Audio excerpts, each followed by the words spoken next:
சீமான் sir. சீமான் sir வந்து அவர் சொன்ன மாதிரி எனக்கு காதல் காப்பீட்டு கழகம், காதல் காப்பீட்டு கழகத்தினுடைய ஆப்போசிட் போல் வந்து அண்ணன் என்ன பேசினாலும் ரசிட்டார். என்னடா தம்பி ஆரம்பிப்பாரு. ரொம்ப உண்மையா இருக்கும், ரொம்ப இயல்பா இருக்கும்.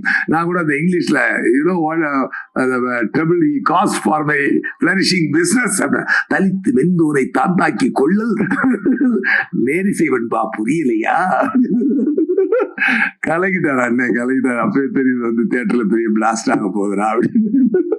அது சூப்பரா பண்ணாரு. அவருடைய அந்த தன் மனதில் அவர் வச்சிருக்கக்கூடிய ஒரு அந்த தமிழ் மீது இருக்கக்கூடிய மாறாத பற்றும் அந்த நல்ல வாழ்க்கையின் மீது அவருக்கு இருக்கக்கூடிய பாசமும் அவர் நேசமும் அந்த படத்துல அது அழகா கன்வே ஆச்சு. அது ரொம்ப அதுதான் சோல் ஆஃப் த ஃபிலிம். ஆக்சுவலா இப்படி வாழ வேண்டும் என்று எல்லோரும் ஆசைப்படக்கூடிய ஒரு உலகம் தான் அது. வந்து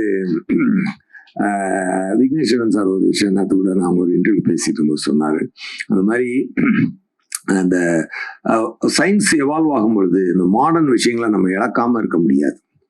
பட் அதை யூஸ் பண்ணிக்கணும், அதுல நம்மளே இழந்துடாம இருக்கணும்ன்றதான் இந்த படத்தினுடைய அருமையான தத்துவம்.